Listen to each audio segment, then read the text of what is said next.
Merci. La parole est à Madame Poletti.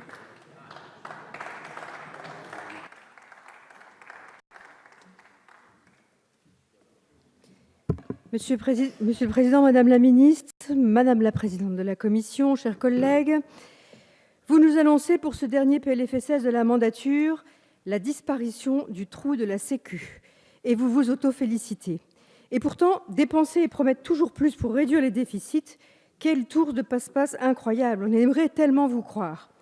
À l'approche d'élections nationales, vous cédez à la facilité et vous nous tenez un discours démagogique. Votre optimisme démesuré ne nous fera pas oublier la dette sociale cumulée qui s'élève en 2015 à plus de 156 milliards d'euros. Vous ne nous ferez pas oublier non plus le déficit pour 2017 de 4,2 milliards d'euros, FSV compris. Le FSV, ah oui, c'est la caisse qui a bénéficié de votre détournement de la CASA pendant plusieurs années. La CASA, c'est la taxe que vous avez inventée à la charge des retraités imposables. Plus d'1 milliard d'euros détournés de leur objectif initial. Et en plus, cette année, plus de 200 millions d'euros repris à la CNSA. Si quelques chiffres sont encourageants cette année, c'est pour beaucoup grâce à l'effort budgétaire réalisé sur le dos des Français, des familles, des retraités. C'est aussi grâce aux réformes courageuses du précédent quinquennat, et notamment la réforme des retraites de 2010, qui vous sert bien aujourd'hui. Sans cette structurelle et courageuse réforme, c'est un déficit de plus de 8 milliards d'euros que vous annonceriez aujourd'hui. La Commission des comptes de la Sécurité sociale estime à 6 milliards d'euros les économies liées au report d'âge de 60 à 62 ans. On sait que les surcoûts liés aux mesures d'assouplissement des conditions de départ anticipées que vous avez votées en 2012 et 2014, c'est 3,2 milliards d'euros de charges supplémentaires. Aujourd'hui, les professionnels du monde médical et paramédical, qu'ils soient à l'hôpital ou en libéral, sont très inquiets, pour ne pas dire angoissés. Beaucoup d'hôpitaux sont en grande difficulté et les inégalités sont croissantes entre les assurés sociaux. Voilà la réalité de cette fin de mandat.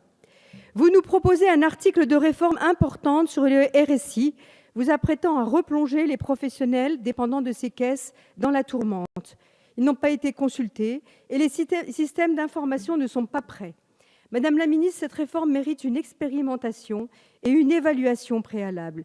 Vous prétendez marier deux dispositifs dans un système unique d'une extrême complexité, avec un directeur commun, contre l'avis des personnels, avec des services informatiques à fusionner de toute urgence et un copilotage qui reste à imaginer. Les choses vont beaucoup trop vite et nous courons encore une fois le risque de mettre les artisans et les commerçants dans des situations dramatiques. Il faudra au moins prendre le temps de cette consultation et retarder la mise en place d'une réforme, quelle qu'elle soit. D'autre part, comme l'année dernière, vous recherchez des économies sur le dos des territoires pauvres. Le mécanisme des bassins d'emploi à redynamiser, BER, a donné de bons résultats dans le département des Ardennes. Pourquoi vouloir abîmer ce qui fonctionne et pourquoi vouloir aller chercher des moyens dans des territoires en grande difficulté ? On ne peut pas parler de saupoudrage puisque l'exonération BER est utilisée dans les Ardennes par 1118 établissements pour plus de 4000 salariés ardennais et principalement pour les TPE et PME de moins de 50 salariés.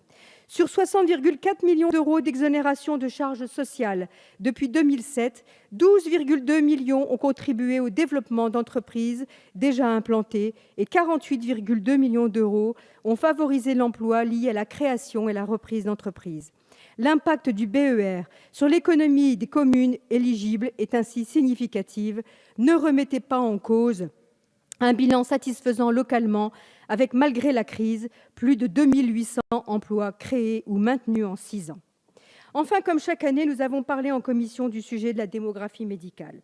Pas de clivage politique sur ce sujet, mais des approches de vue différentes selon qu'on habite dans une zone surdense ou une zone sous-dense, selon aussi la profession des parlementaires. Rappelez-vous, Madame la Ministre, vous étiez députée lorsque Roselyne Bachelot, alors ministre de la Santé, avait introduit un article similaire dans le PLFSS 2008. Vous êtes constante dans vos idées, puisque vous étiez déjà contre à cette époque. Vous n'imaginez pourtant pas à quel point ce sujet mobilise les habitants de mon département. En effet, dans les Ardennes, on compte 83 médecins libéraux pour 100 000 habitants, alors que la moyenne nationale est de 92 médecins. Ceci est d'ailleurs à mettre en parallèle avec une espérance de vie moins importante d'1 an pour mon département. Nous subissons surtout une répartition très inégale, avec des secteurs en grande souffrance et des médecins proches ou en plein burn-out. Grande difficulté pour accéder aux spécialistes, grande difficulté pour attirer des spécialistes à l'hôpital, grande difficulté pour mettre en place des maisons de santé pluridisciplinaires. Au regard de toutes ces difficultés, il serait honteux de continuer à conventionner des médecins dans des endroits où on sait pertinemment qu'ils sont déjà trop nombreux, et ceci au nom du sacro-saint principe de la liberté d'installation qui n'est même pas mis en jeu avec cet amendement, même si d'autres solutions doivent en même temps être recherchées. Pour terminer, Madame la Ministre, vous ouvrez la possibilité pour les femmes médecins de bénéficier d'une couverture supplémentaire pour leur congé maternité. C'est un droit qui doit s'ouvrir à toutes les femmes. Il est choquant de faire ainsi une discrimination entre les professionnels libéraux, même s'il se dit que vous souhaiteriez vous servir de cette assurance maternité pour inciter les femmes médecins à s'installer en secteur 1.